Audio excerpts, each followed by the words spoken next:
প্রতি হুকুম করব, এই তলোয়ার দিয়া তোমাদেরকে কেটে ফেলবে।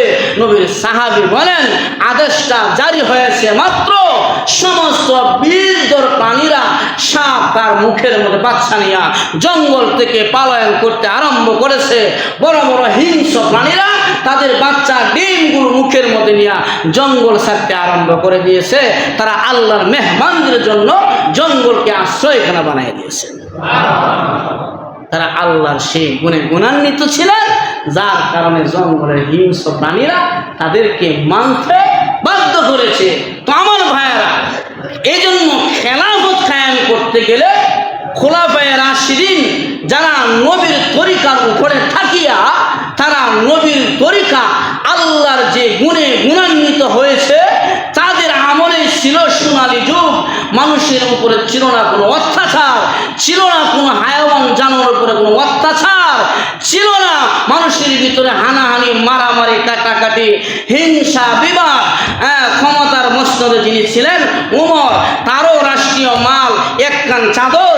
সাধারণ যিনি এই রাষ্ট্রের একজন সদস্য বা প্রজা, তারও ছিল একখান চাদর। এই যে একটা ব্যবধান যে ব্যবধানহীন, সকল সমান ছিলেন। রাষ্ট্রের প্রধানও যা খাইতেন, প্রজারাও তা খাইতেন। ওই যুগটা ছিল সোনালী যুগ। ওই যুগের মানুষেরা নবীর তরিকা মতো চলত, আল্লাহর বিধান মানত। তাদের যুগটাকে বলা হয় সোনালী যুগ। সেই সোনালী যুগ যদি আমরা ফিরে আনতে চাই, তাহলে আমাদের ভিতরে নবীর তরিকা, আল্লাহর বিধান মতো আমাদেরকে জীবন যাপন করতে হবে।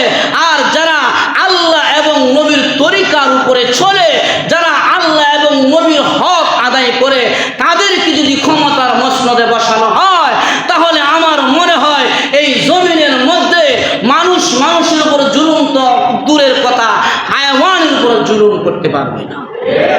খেলাফত কায়েম হয়ে গেলে মানুষ তার যার অধিকার নিয়ে চলতে পারবে। এজন্য ক্ষমতার মসনদে যিনি বলবেন, তার ভিতরে ক্ষুধাবিধ থাকতে হবে, আল্লাহর ভয় থাকতে হবে, নবীর তরিকা থাকতে হবে। এই সমস্ত লোক ক্ষমতার মসনদে বা রাষ্ট্রীয় প্রধান হলে, তাহলে সমাজ হবে সুশীল সমাজ হবে শান্তির সমাজ। এছাড়া যার ভিতরে দিন নাই, নবীর তরিকা নাই, আল্লাহর ভয় নাই, আল্লাহর বিধান নাই, এদেরকে ক্ষমতার চেয়ারে বসালে হঠাৎ করে কোন সময় কোন ঘটনা ঘটে যায় বলা যায় না। জন্য আমরা মুসলমান, আমাদের সমাজ খেলাফত কায়েম হোক। এই সমাজে, এই রাষ্ট্রে আপনারা চান না? এই সমাজে খেলাফত, তত রাষ্ট্রে খেলাফত কায়েম হোক। খেলাফত কায়েম হলে সবাই সবার অধিকার নিয়ে চলতে পারবে। আজকে দেখেন, এই যে একটা অবস্থা বাংলাদেশের ভিতরে হয়েছে, দফায় দফায় আন্দোলন হচ্ছে, কারণ কি? ওই যে কুফরি মতাদর্শ যারা নেতাকে ভালোবেসেছে, অন্ধভাবে ভালোবেসেছে, আজকে নেতা দেশ থেকে পালায়া গেলেও নেতার দুঃসর যারা অনুসারে, তারা কিন্তু যায় নাই।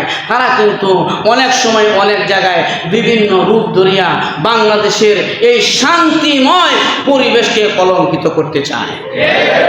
এরা কিন্তু বিভিন্ন সময় বিভিন্ন বেল ধরিয়া, এটা আগ থেকে দ্বীনের বিরুদ্ধে বিভিন্ন সময় বিভিন্ন বেল ধরিয়া, ফেরাউনের বেল ধরিয়াছে, নমরুদের বেল ধরিয়াছে, সাদ্দাতের বেল ধরিয়া ইসলামকে কলঙ্কিত করার জন্য বিভিন্নভাবে শত্রুরা বিভিন্ন বেল ধরে আসছে।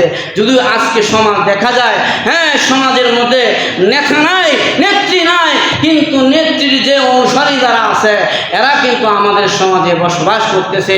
এরা কিন্তু চাচ্ছে 5ই আগস্টের যে গণের দরবারে নিয়ামতের শুকরিয়া আদায় করা। আল্লাহ তাআলা আপনাকে আমাকে সুস্থ রেখেছেন, সবল রেখেছেন, আল্লাহর হুকুম, নবীর তরিকা, আল্লাহর বিধান মানার জন্য আল্লাহর ঘর মসজিদে আসার তৌফিক দিয়েছেন। আবারও বলি আলহামদুলিল্লাহ। কারণ কত মানুষ হাসপাতালে বিভিন্ন রোগে আক্রান্ত হয়ে বেটে শুয়ে আছে। আল্লাহ তাআলা আমাদেরকে সেই হাসপাতালে বেটে না শোয়ায় সিহাতের মতন নিয়ামত দিয়া, সুস্থতার মতন নিয়ামত দিয়া আপনাকে আমাকে আল্লাহর ঘর মসজিদে এনেছেন। এর চাইতে বড় নিয়ামত আর হতে পারে? জন্য বেশি বেশি করে নিয়ামতের শুকরিয়া আদায় করলে আল্লাহ তাআলা বান্দার উপরে আরো নিয়ামত বৃদ্ধি করে দেয়। সুবহানাল্লাহ। বেশি বেশি নিয়ামতের শুকরিয়া আদায় করুন। আল্লাহ পাক যা দিয়েছে এই সমস্ত নিয়ামতের শুকরিয়া আদায় করলে আল্লাহ নিয়ামত এমনভাবে আসমান থেকে জমিনে নাজিল করে, যেমনভাবে গাছে ঢেল দিলে বড়ই এক দিলে 10-15টা পড়ে, আল্লাহ রসুল বলেন জমিনওয়ালারা যখন নিয়ামত পাওয়ার পরে নিয়ামতের শুকরিয়া আদায় করে, প্রত্যেকটি শুকরিয়ার পরিবর্তে বদলে মহান আল্লাহ আসমান থেকে বৃষ্টির ন্যায় রহমত জমিনে নাজিল করতে থাকে। যেন শুকর আদায় করা, বেশি বেশি করে নিয়ামতের শুকরিয়া আদায় করা। আল্লাহ বলেন যে নিয়ামতের শুকরিয়া আদায় করবে আল্লাহ তাআলা তার নিয়ামত মানে তিলে তিলে বৃদ্ধি করে দিবে, তার নিয়ামত বাড়তেই থাকবে। লাইন শাকারতুম লাযীদান্নাকুম ওয়া লাইন কাফারতুম ইন্না আযাবি লাশাদীদ। আর যারা নিয়ামত পাওয়ার পরেও শুকরিয়া আদায় করে না, আল্লাহ তার কাছ থেকে নিয়ামত ছিনিয়ে নেয়। তার নিয়ামতের মধ্যে অকল্যাণ হয়, বরকত হয় না। জন্য বেশি বেশি নিয়ামতের শুকরিয়া আদায় করুন। মুআজ্জাজ হাজিরিন, আমি আপনাদের সামনে যে আয়াতে কারিমা তেলাওয়াত করেছি বরকতি একখান আয়াতে কারিমা। এই আয়াতের মধ্যে মহান আল্লাহ তাআলা বলেন দুইটি গুণ যার ভিতরে থাকবে ওই দুই গুণওয়ালা মানুষকে আল্লাহ মুহাব্বত করে। আরো দূরে এখন ভালোবাসাটা একদিক থেকে হইলে কিন্তু ভালোবাসাটার বহিঃপ্রকাশ পরিপূর্ণ হয় না। আশেক মাসুক যদি উভয় পক্ষ থেকে ভালোবাসাটা প্রকাশ পায় তাহলে ভালোবাসার পরিপূর্ণ বহির প্রকাশ পায়। একদিক থেকে ভালোবাসলে সেই ভালোবাসা পরিপূর্ণ হয় না। আল্লাহ বলেন যদি তোমরা দুইটি গুণে গুণান্বিত হও, দুইটি গুণ অর্জন করতে পারো, তাহলে আমি আল্লাহ তোমাদেরকে ভালোবাসবো। আল্লাহ তাআলা জমিনের ভিতরে অসংখ্য অগণিত মাখলুক সৃষ্টি করেছে। মানুষের মধ্যে 3 প্রকার মানুষ। এক প্রকার মানুষকে আল্লাহ মুহাব্বত করে, আল্লাহ ভালোবাসে। আর 2 প্রকার মানুষকে শয়তান ভালোবাসে। এক প্রকার মানুষকে আল্লাহ ভালোবাসে, আর এই মানুষের ভিতরে 2 প্রকার মানুষকে শয়তানে ভালোবাসে। মানুষের মধ্যে এমন কিছু মানুষ আছে যাদের মধ্যে শয়তানের যত খাসলত অভ্যাস আছে, মানুষের মধ্যে কিছু মানুষের ভিতরে শয়তানের খাসলত আছে না নাই? শয়তান যেমন মানুষের ক্ষতি করতে চায়, অন্যের ক্ষতি করতে চায়, মানুষের মধ্যে এক প্রকার মানুষ আছে ওরাও অন্যের ক্ষতি করে। শয়তান যেমন মানুষকে ধোঁকা দিয়া জাহান্নামে নিয়ে যেতে চায়, মানুষের মধ্যে এমন কিছু মানুষ আছে তারাও ধোঁকা দিয়া মানুষদেরকে জাহান্নামে নিয়ে যেতে চায়। শয়তান যেমন বেঈমানওয়ালা, মানুষের মধ্যে কিছু মানুষ আছে বেঈমান, ঈমান নাই। তাদের জন্য শয়তান যেমন চিরস্থায়ী জাহান্নামী হবে, যারা মানুষ বেঈমান তাদের জন্য আল্লাহ তাআলা চিরস্থায়ী জাহান্নাম প্রস্তুত করে আছে। তাহলে এক প্রকার মানুষের ভিতরে শয়তানিয়ত, যাদের ভিতরে শয়তানিয়ত আছে, শয়তানের আদত খাসলত আছে, ওরা শয়তানের চাইতে আরো খবিস, আরো খারাপ। শয়তান তাদেরকে ধিক্কার দেয়, শয়তান তাদেরকে ঘৃণা করে। আবার মানুষের ভিতরে আরেক প্রকার মানুষ হলো যাদের ভিতরে হায়াওয়ানিয়ত আছে। হায়াওয়ানিয়ত মানে চতুষ্প জানোয়ারের মতো, চৌপায়া জানোয়ার, চতুষ্প জানোয়ারের মতো। জানোয়ারের যেমন নামাজ নাই, রোজা নাই, হজ নাই, যাকাত নাই, আল্লাহ বিল্লাহ নাই, মানুষের মধ্যেও এক প্রকার মানুষ আছে তারা নামাজ নাই, রোজা নাই, হজ নাই, যাকাত নাই, আল্লাহ বিল্লাহ নাই, আমলে নাই। আল্লাহ বলেন এরা হলো মানুষ রূপী, এরা মানুষ বটে, তাদের ভিতরে হায়াওয়ানিয়ত, তারা চতুষ্প জানোয়ারের মতন। আল্লাহ কুরআনে বলেন, ওয়ালাকাদ যারানা লিজাহান্নামা কাসীরাম মিনাল জিন্নি ওয়াল ইনস লাহুম কুলুবুন লা ইয়াফকাহুনা বিহা ওয়া লাহুম আ'য়ুনুন লা ইউবসিরুনা বিহা ওয়া লাহুম আযানুন লা ইয়াসমাউনা বিহা উলাইকা কাল আনআমি বাল হুম আযাল উলাইকা হুমুল গাফিলুন।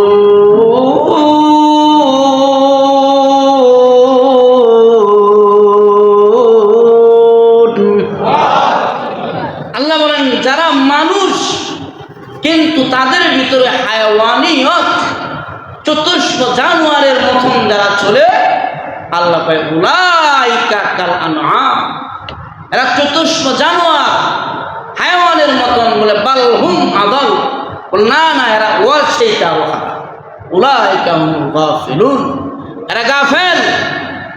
ওরা মানুষ বটে কিন্তু এদের ভিতরে কি হায়াওয়ানিয়ত চলে আসে, এদেরকে শয়তান ভালোবাসে, এদেরকে শয়তান ভালোবাসে। তাহলে তিন প্রকারের মধ্যে এক প্রকার মানুষের ভিতরে শয়তানিয়ত, ওরা শয়তান ভালোবাসে, আরেক প্রকার মানুষের ভিতরে হায়াওয়ানিয়ত, চতুষ্প জানোয়ারের খাসলত, ওদেরকেও শয়তান ভালোবাসে। কিন্তু আরেক প্রকার মানুষ আছে যাদেরকে স্বয়ং আল্লাহ নিজে ভালোবাসে। ওরা কারা? ওই যে দুইটা গুণওয়ালা মানুষ, গুণ যাদের ভিতরে থাকবে, দুই গুণে গুণান্বিত যারা হবে, এদেরকে মহান আল্লাহ তাআলা ভালোবাসে। শুধু আল্লাহ ভালোবাসে তা নয়, মুসলিম শরীফের রিওয়ায়াতের মধ্যে আসছে, যদি কোনো বান্দাকে আল্লাহ ভালোবাসে, যদি কোনো বান্দাকে আল্লাহ ভালোবাসে, আল্লাহ ভালোবাসার পরে ওই বান্দার ব্যাপারে মহান আল্লাহ আসমানে এলান করে দেয় মালায়েকার কাফেলাদের কাছে। জিবরাইলকে বলে, জিবরাইল, আমি অমুক বান্দাকে ভালোবাসি, তুমি আসমানে এলান করে দাও সমস্ত ফেরেশতারা যেন ওই বান্দাকে ভালোবাসে। যে বান্দাটাকে আল্লাহ ভালোবাসবে, যে বান্দাটা আল্লাহর ভালোবাসা পাবে, ওই বান্দাটার ব্যাপারে আল্লাহ আসমানে এলান করে ফেরেশতাদের মাঝে। জিবরাইল আলাইহিস সালাতু ওয়াস সালাম সমস্ত ফেরেশতাদের কাছে এলান পৌঁছায় দেয়, হে মালায়েকার কাফেলা ফেরেশতার দল, জমিনের শরীফপুরের অমুক এলাকার অমুক বান্দারে আল্লাহ ভালোবাসে, অতএব আমরা আসমানবাসী সবাই ওই বান্দাটাকে ভালোবাসি। আল্লাহ নবী, বিশ্ব নবী রাহমাতুল লিল আলামিন বলেন, শুধু তাই নয়, যেই বান্দাকে মহান আল্লাহ ভালোবাসে, ওই বান্দাটাকে ভালোবাসার পরে আসমানের সমস্ত ফেরেশতারা ওই বান্দাকে ভালোবাসে।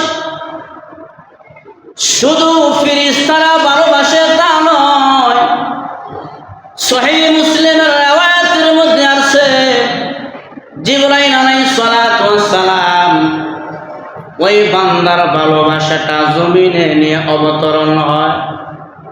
জমিনের মধ্যে যখন নাকি ওই বান্দার ভালোবাসা নিয়ে জিবরাইল আসে, আসার পরে জমিনের মধ্যে যত মাখলুকাত আল্লাহ বানাইলেন, সমস্ত মাখলুকাতের কাছে আমার আল্লাহর ভালোবাসার পয়গামটা জিবরাইল সমস্ত মাখলুকাতের কাছে পৌঁছায়া দেয়।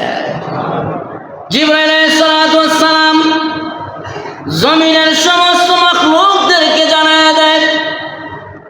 শুধু মানুষদেরকে জানা তা নয়, নাবাজাত, হাশারাত, হায়াওয়ানিয়ত, যত প্রাণী আল্লাহর জমিনে আছে, যত গাছ বৃক্ষ তরুলতা আছে, সমস্ত গাছ বৃক্ষ এমনকি বীরধর প্রাণী যারা আছে তাদেরকেও জিবরাইল জানায় দেয়, এ জমিনের মাখলুক, হিংস্র প্রাণী, বাঘ ভাল্লুক, সাপ বিচ্ছু, এই যে বান্দারা শরীফ করুন, এই বান্দারাকে আল্লাহ ভালোবাসে।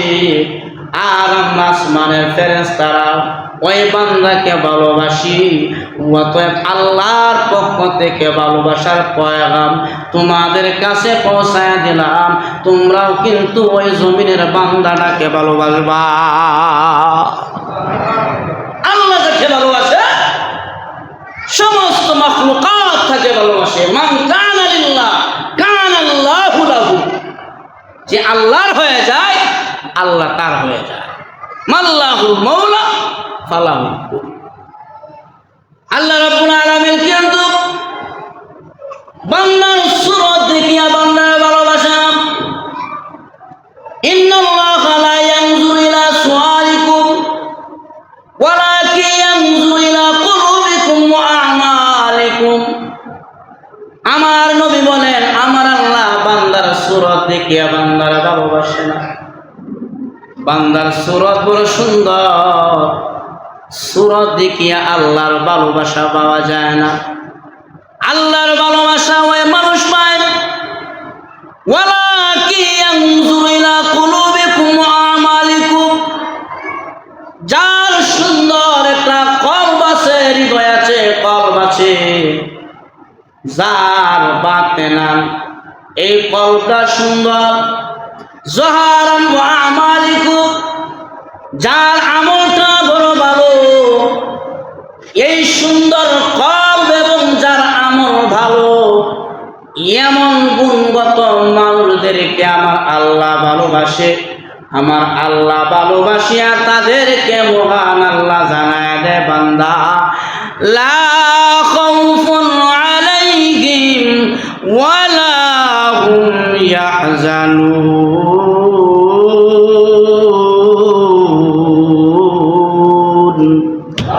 আল্লাহ বলে, বান্দা জমিনে তোমার কোনো ভয় নাই, তোমার কোনো চিন্তা নাই, তোমার সুন্দর একটা কলম আছে, সুন্দর আমল আছে।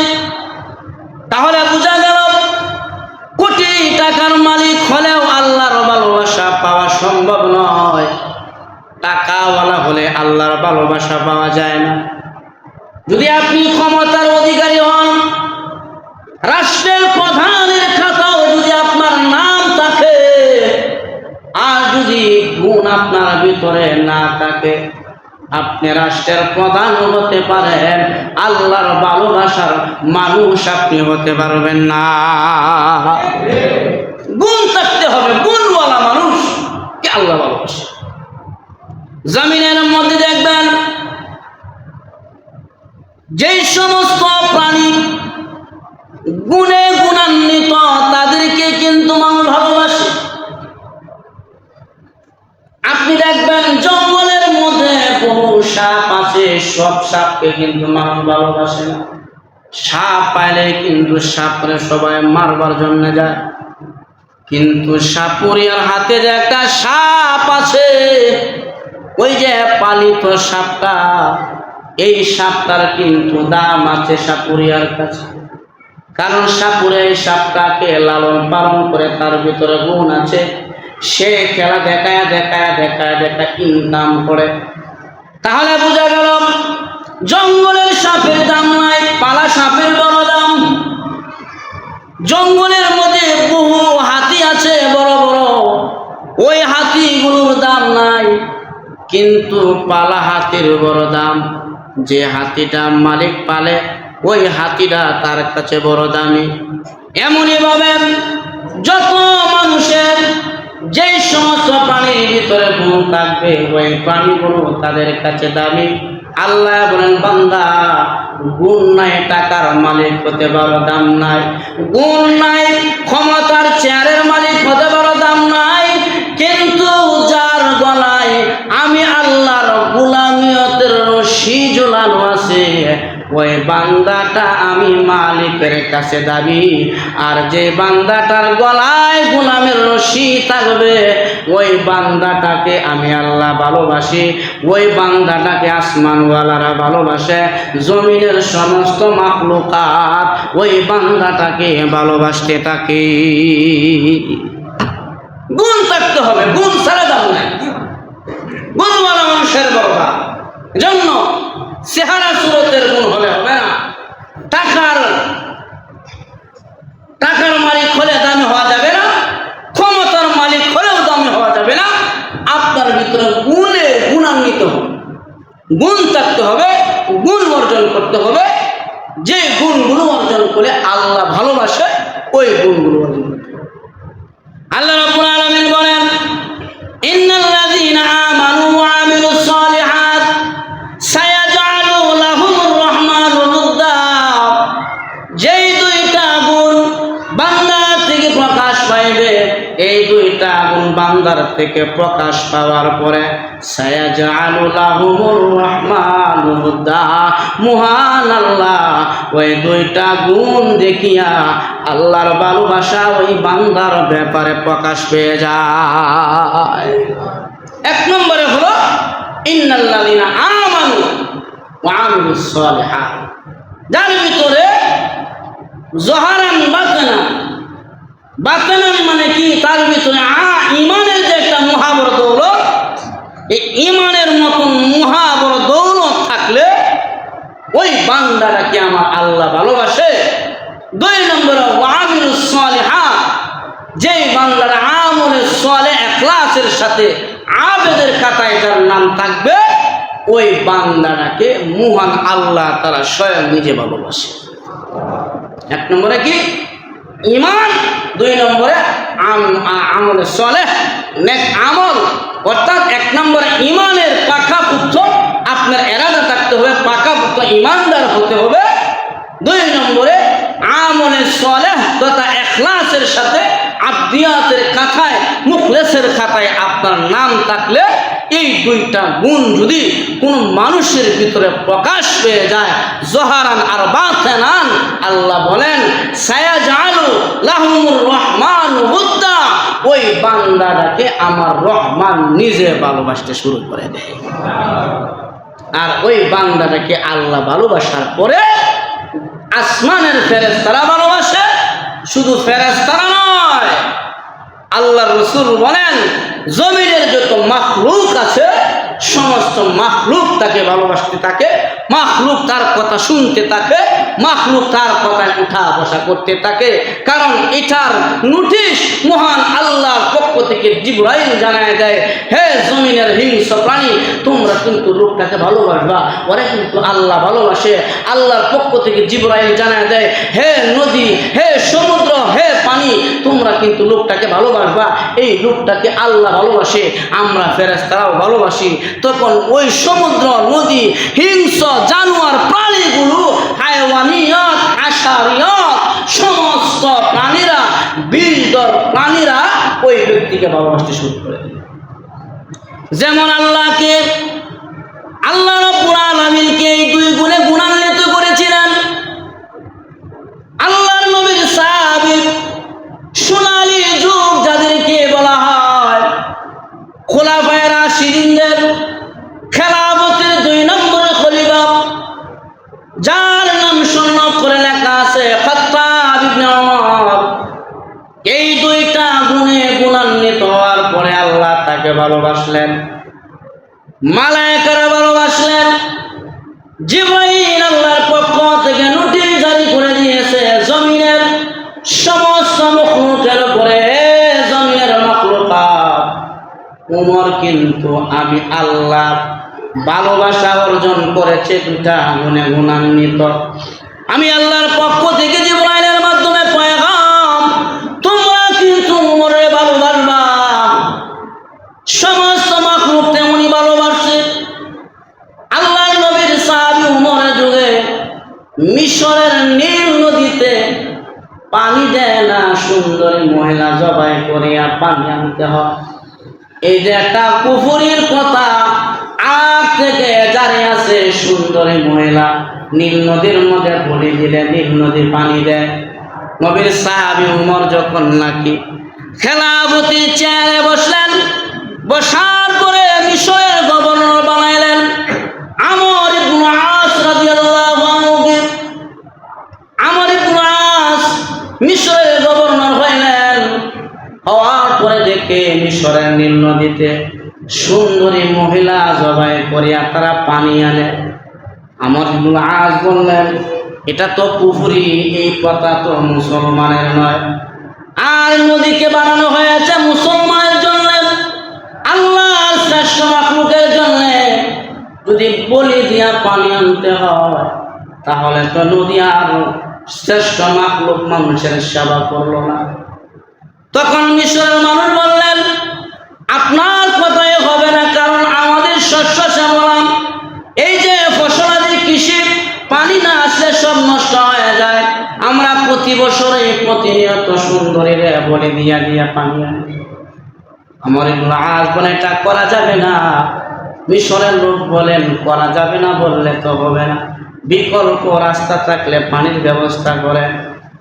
নবীর সাহাবী আমর ইবনে আস রাদিয়াল্লাহু আনহু খেলাফতের 2 নম্বরের খলিফা ওমরের কাছে চিঠি লিখলেন, ওমর, মিশরের মানুষ নীল নদীতে সুন্দরী মহিলাকে জবাই করিয়া পানি আনে, এটা কুফরির কথা, এটা তো মুসলমানদের কাজ নয়, এছাড়া নদী পানিও দেয় না। ওমর রাদিয়াল্লাহু আনহু বলেন, আমর ইবনে আস দাঁড়াও। আল্লাহর নবীর সাহাবী ওমরের পক্ষ থেকে একটা বাহরে নীলের কাছে চিঠি লিখলেন, বিসমিল্লাহির রহমানির রহিম, মিরজান ইবনে ওমর ইলা বাহরিন নীল। আমি ওমরের পক্ষ থেকে বাহরে নীল নদীর কাছে চিঠি প্রেরণ করলাম। হে বাহরে নীল, তুমি যদি আল্লাহর সৃষ্টি হয়ে থাকো আর আল্লাহর শ্রেষ্ঠ মাখলুকের জন্য যদি তুমি নদী প্রবাহিত হয়ে থাকো, আমার চিঠিটা পাওয়ার পরে পানি দিতে আরম্ভ করবা। আর যদি আল্লাহর সৃষ্টি না হও, সর্বশ্রেষ্ঠ মানবের সেবায় তোমাকে যদি না পাওয়া যায়, আজীবনের জন্য বন্ধ করে দেব।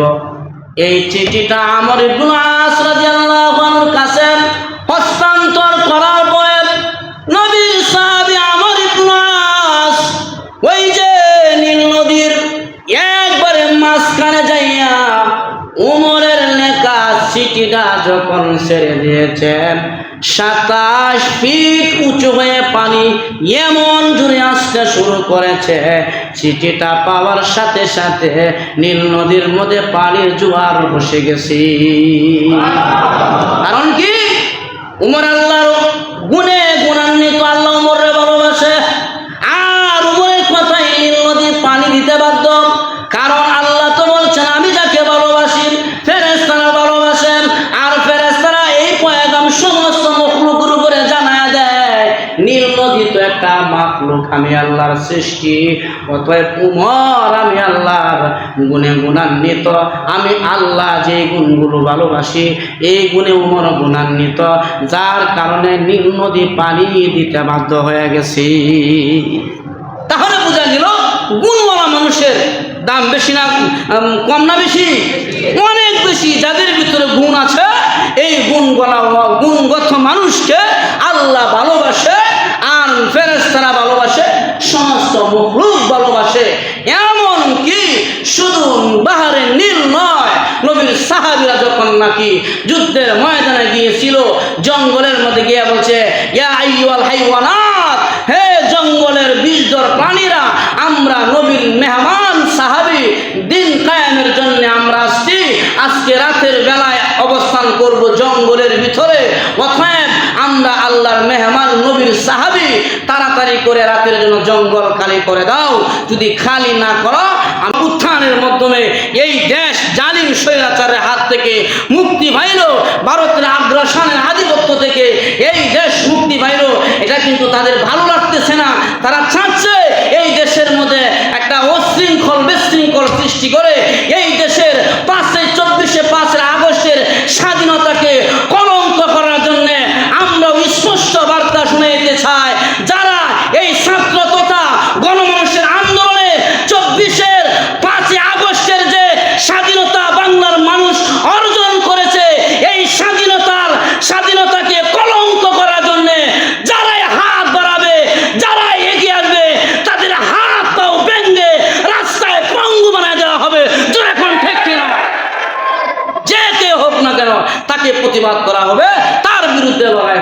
তারা চাচ্ছে বাংলাদেশকে একটা অশান্তি বিশৃঙ্খলা সৃষ্টি করার জন্য।